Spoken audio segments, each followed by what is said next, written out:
Okay, today I'm going to be reviewing the Bitmo 10-Uator. This is a 10 watt guitar amplifier attenuator that you buy in kit form. Bought mine from eBay, got it shipped from America, took about a week, and then took about an hour to build. I'm going to go over first impressions. It's not exactly what I expected from the eBay listing. The sticker, as you can see on the front, I would say that's considerably lower quality than what I expected. The unit that you see on eBay has a different sticker. It's got colours on it. It looks to be more like a vinyl sticker, whereas this is a paper sticker. It's very thin paper. And if you got any moisture near it, I think it would just all peel off and fall to bits, or the ink would run. So I'm not sure the sticker's up to much.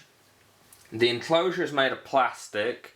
I'll show you there's a little bit of bend in that, which would have been solved if it had a back plate, but it doesn't come with a back. The instructions say that's because helps with cooling if there's no back on it, but I'm not really sure how reliable it's going to be with all the components there easily knocked about with no protection. It didn't take that long to build. I'd say about an hour. As you can see, there's not that many components. They're pretty easy to get seat them. Longest problem is cutting all the little bits of wire to length. The box is quite big, but you can see all the components are quite cramped. I'm not sure whether the layout of the components is the best. You can see here that the jacks are very close to the L pad and the pot, and it's a bit tricky to get those all soldered together, and sort of it's a bit like a game of Tetris, trying to get them to all fit exactly. You get two big, pretty solid, knobs, so it means that they're standard quality for a pedal, I'd say.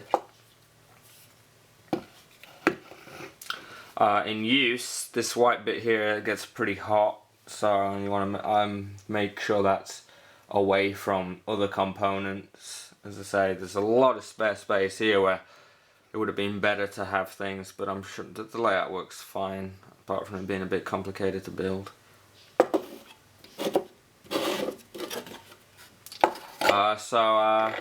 Now I'll demonstrate it. Okay, so this is how I'm using mine. I run the speaker out of my Marshall Class 5 into the Bitmo box, and then from the Bitmo box into a 4x12. On the eBay listing it says you can use the attenuator with any type of impedance, so 4, 16, 8, but when you get the instructions it recommends you use the 8 ohm tap, so I'm using the 8 ohm tap on my Marshall Class 5 there. It has a third output on it, as you can see here. That's a line out, and this knob here is for getting your line out level. I'm not using that at the moment, I'm just using the to speaker and from amp. Okay, so what we have here is the Marshall head going straight into a 4x12. The Bitmo isn't in the circuit, so it's not affecting it. So this is how the Marshall's going to sound by itself. It's going to probably be pretty loud, I don't know how it's going to come across on the mic, but I thought I'd give a control demonstration. So this is without the Bitmo.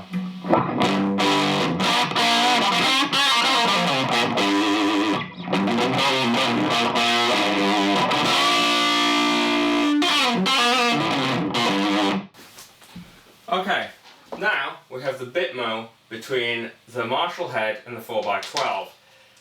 I have the big knob here which controls the amount of attenuation. That's all the way up, so this is the minimum amount of attenuation that Bitmo will do.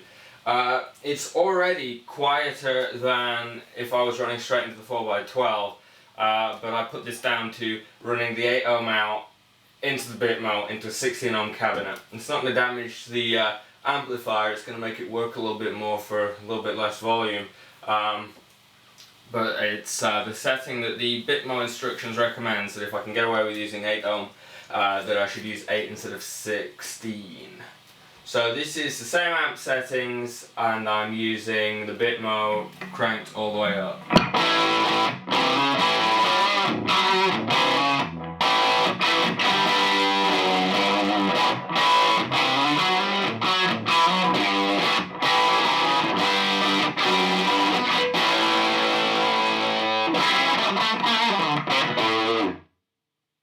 It's still pretty loud. I wouldn't consider it particularly bedroom volume or apartment volume, but it's quieter than if you're running straight into 412. I'm going to bring the attenuation knob back a bit here, so now we're on what would be 3/4 volume. The taper of the pot means that it's not sort of a constant slope. You'll notice that there's a graded jump in the volume decrease as we get further around, but this is 3/4 volume.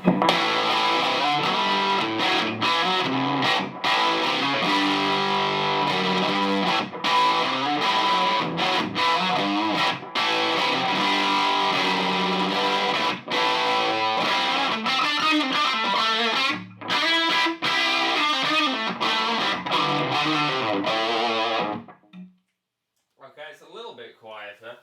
It's probably not noticeable unless you know that I've done it, but we'll wind it back a bit more.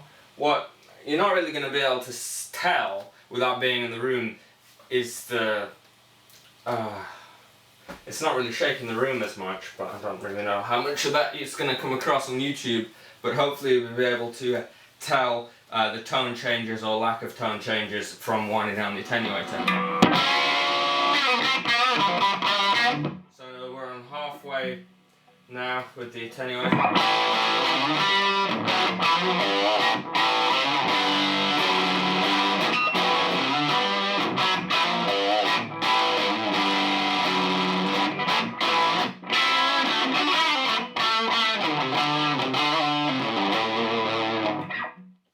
Halfway?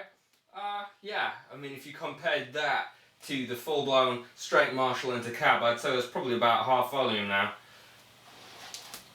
So, definitely noticeable. This is where you're really going to start to see the big difference. If I take it back, not 1/4 this time, but just 1/8, it'll be noticeable.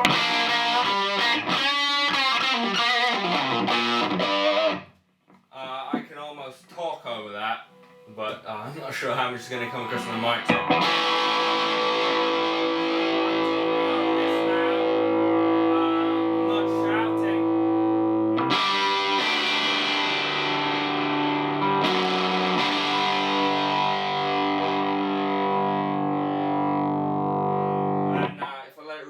Wind it back, and now I'm talking over it. It's pretty quiet there, but it does start to affect the tone.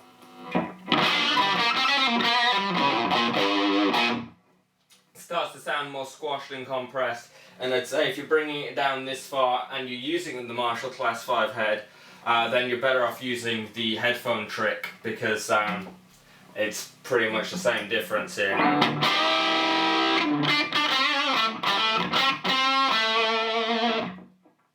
I'll go further down.